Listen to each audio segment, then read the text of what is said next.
They believed they could reshape an entire continent with a single bold decision: cut through the Sahara Desert and let the Mediterranean Sea invade everything. Engineers said this would create new cities, new coastlines, and endless energy. But when the excavations began, the first warning signs appeared. Ancient geological faults shifted as temperatures changed, and what was supposed to save the region may, in fact, destroy it. This project is far more dangerous and far more shocking than anyone imagined.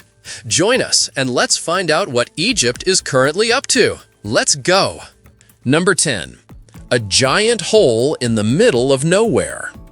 Head about 50 miles inland from Egypt's Mediterranean coast into the Libyan desert, and you'll stumble upon something absolutely massive. The Qattara Depression is a colossal pit carved into the earth, covering roughly 7,000 square miles. That's almost the size of New Jersey, sitting there like a giant bowl in the sand. This place drops to about 197 feet below sea level, making it one of the lowest points in Africa. Right now, it's just scorched desert with salt lakes and swamps scattered around, completely uninhabited because the conditions are brutal. Temperatures soar, water is non-existent, and nothing grows there. But Egypt has been staring at this enormous depression for decades with one wild idea in mind. What if we filled it with seawater? The concept is simple yet staggering. Cut through the desert, let Mediterranean water rush in, and watch as 7,700 square miles of dead land transforms into a massive artificial lake almost as big as Lake Winnipeg in Canada. This isn't just about creating a pretty body of water in the desert. Egypt sees this as a potential game changer for the entire country's future, solving multiple crises at once. The depression has been sitting there forever, quietly waiting for someone brave enough to attempt the impossible. Number 9. When the British first noticed something interesting.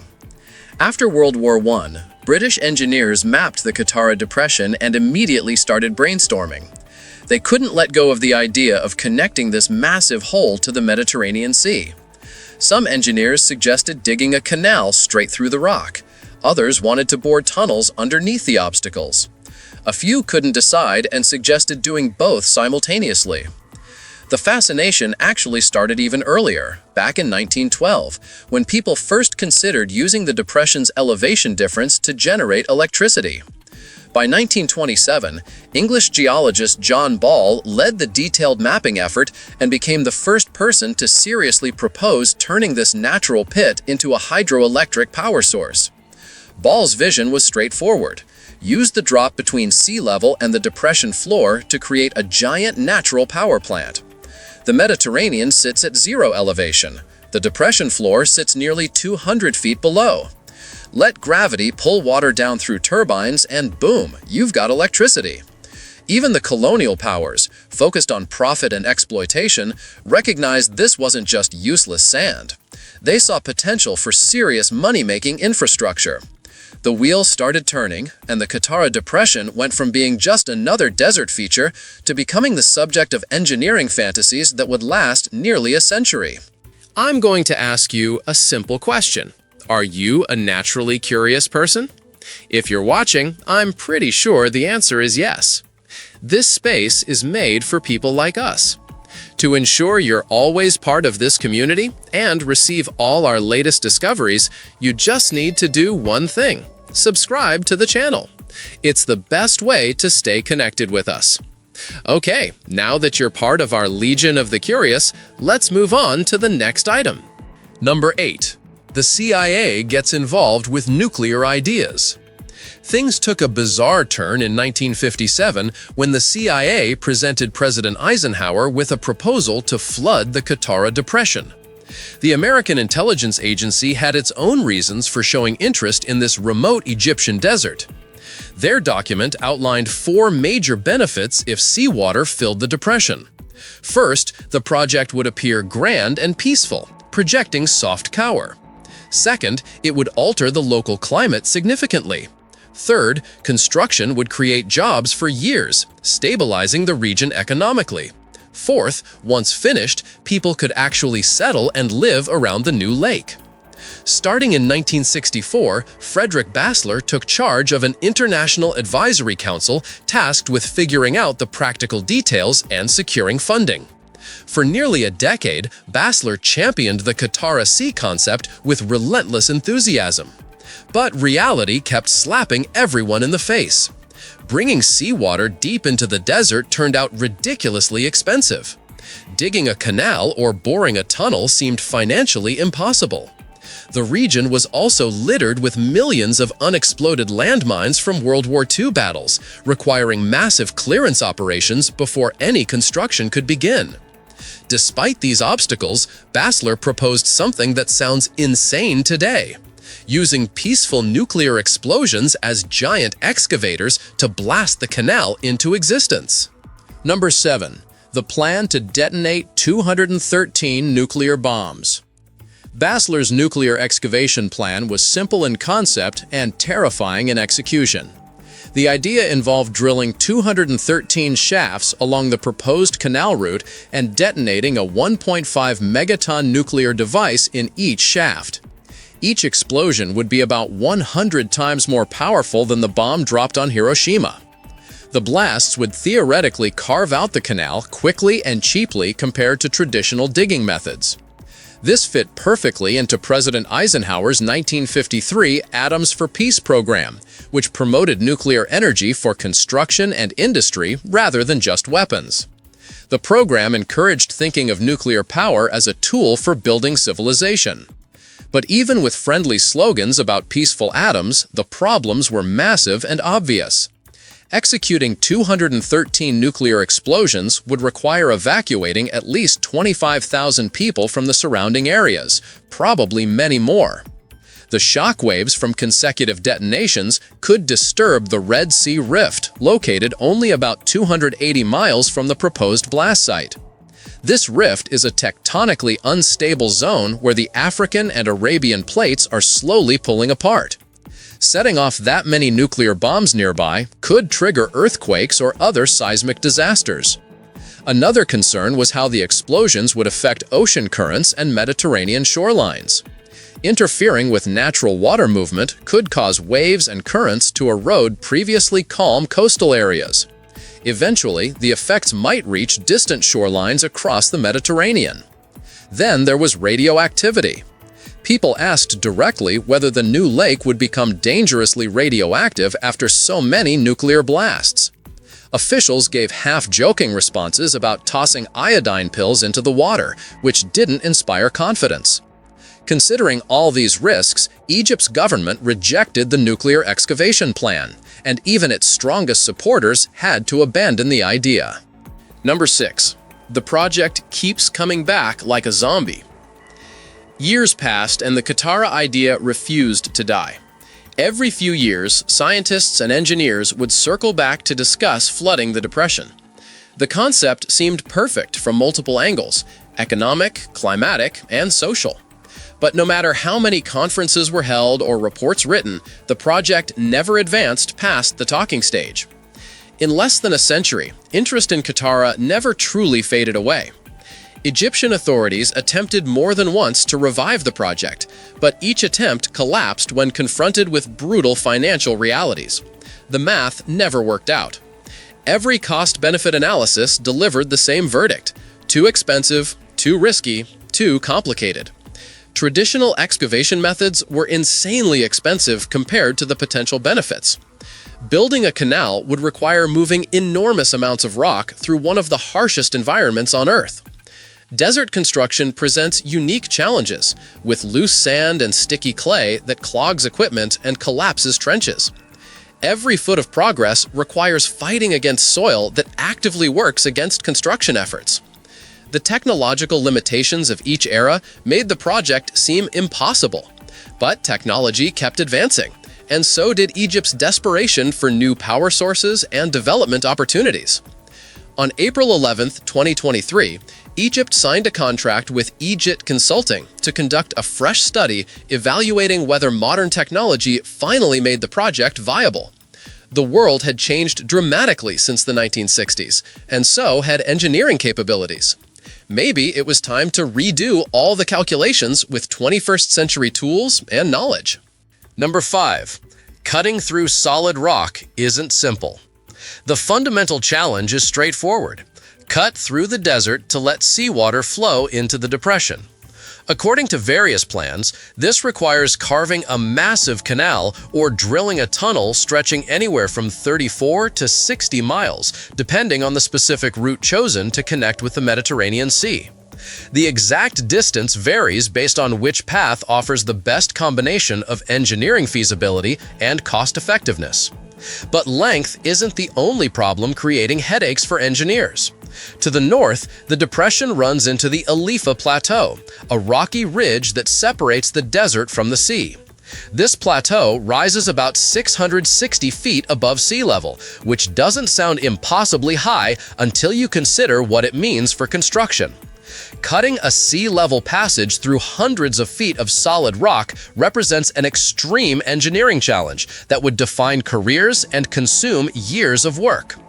Building such a passage through the plateau is the kind of project engineers name after themselves and discuss for decades afterward. Some call it a life's work rather than just one phase of a larger plan. The desert itself adds another layer of difficulty beyond the rock barrier. Desert ground either crumbles unpredictably or collapses without warning. Loose sands shift constantly, while sticky clay layers can clog pumps, cave in trench walls, and turn routine construction into an endless battle with unstable soil. Every single foot of progress must be clawed out of earth that actively fights back against human interference. Number 4. Modern machines that chew through mountains. Recent decades have produced tunnel boring machines that changed underground construction completely. These massive structures literally chew through solid ground with rotating cutting heads that press against rock, crushing and breaking it apart continuously. Everything left after drilling automatically moves backward through the machine on conveyor systems. Picture one of these monsters and you're not imagining just a drill. These are complete underground factories on rails, as long as 14 London buses and weighing as much as 143 of them combined. Thanks to these machines, humanity learned to build underground infrastructure with relative ease compared to older methods. They've transformed economics, environmental impact, and even cultural connections, because tunnels, like bridges, connect not only shores, but the people living on those shores. Many of the world's most famous tunnels wouldn't exist without these giant boring machines. Modern models can dig through dozens of feet of rock per day under optimal conditions. Egypt already has experience operating these machines on major projects.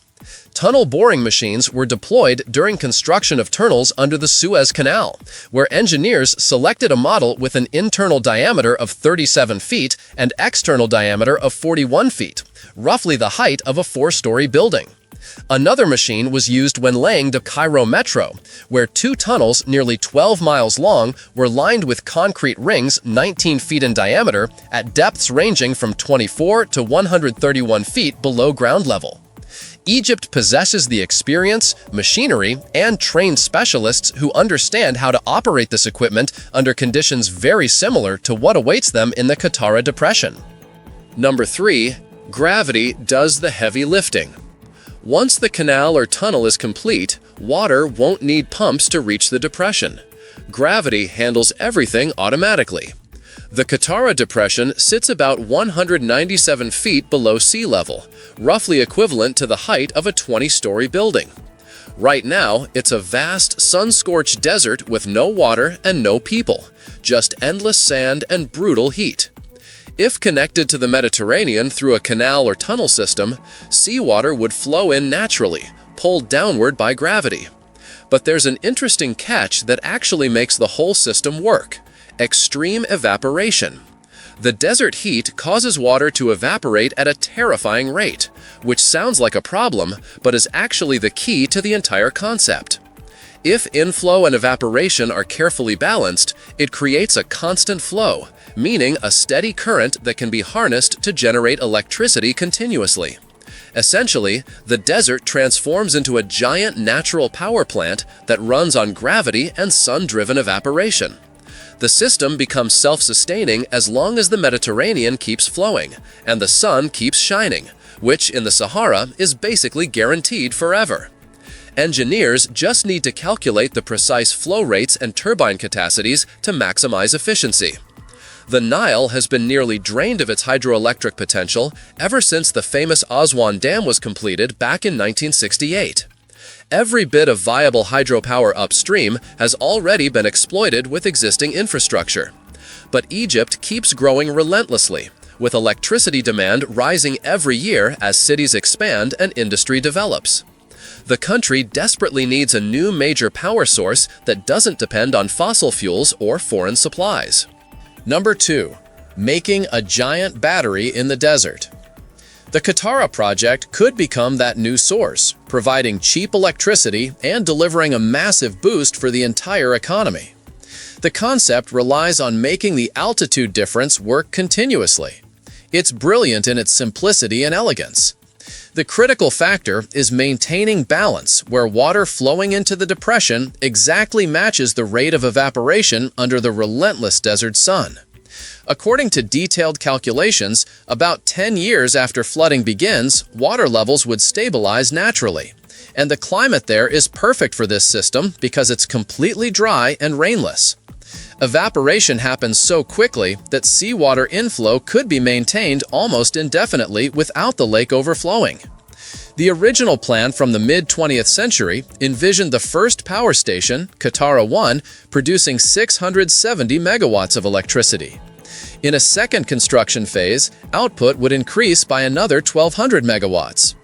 Adding a pumped storage plant, which is basically a system where water cycles up and down between reservoirs, could add 4,000 more megawatts to the total capacity. Altogether, that's roughly 5,800 megawatts, approximately equivalent to 6 modern nuclear reactors running simultaneously. There's another technical option involving building an artificial reservoir on the plateau above the depression, essentially creating a giant elevated water tank. An underground power station equipped with a system of sluices would control water flow, with some gates letting water in and others releasing it strategically. The station design includes 2 sets of equipment working together. First, regular turbo generators that produce electricity when water flows down through tunnels into the lake below. Second, pump turbine motor generators that can operate bidirectionally, pumping water upward and then letting it run back down again when needed. Number 1. The system that stores electricity as water. This dual system is called a pumped storage power plant, and it functions like a giant battery for the electrical grid. The setup requires 2 reservoirs at different elevations, one upper and one lower. When there's surplus electricity in the grid and prices are cheap, typically during off-peak hours at night, excess power is used to pump water from the lower reservoir up to the higher one. When electricity demand spikes and prices rise, usually during daytime peak hours, water is released back down through turbines, generating power exactly when it's needed most. It's a double benefit for the grid. The system captures surplus energy that would otherwise be wasted and helps cover shortages during periods of high demand. Output from such a station can be adjusted precisely to meet specific needs in real time. For the Sahara project, base capacity is estimated at about 315 megawatts, but during peak demand hours, output could surge as high as 1,500 megawatts. The exact output depends on how long high loads need to be maintained and how much power gets consumed pumping water back upward. Beyond electricity generation, the system could even produce fresh water from seawater. Instead of transmitting all the generated electricity along power lines to the distant Nile Delta, part of that energy could be used to desalinate seawater right at the source. The process is straightforward. Water from the Mediterranean flows into the system, and due to pressure differences, it passes through filters and reverse osmosis plants. Salt molecules stay trapped on one side of specialized membranes, while pure fresh water emerges on the other side. This desalination method is already used worldwide and would be especially valuable in Egypt. Still curious? Then don't stop now. The next mystery is already waiting for you. Just click the video on screen. I saved it just for you. See you there, curious one.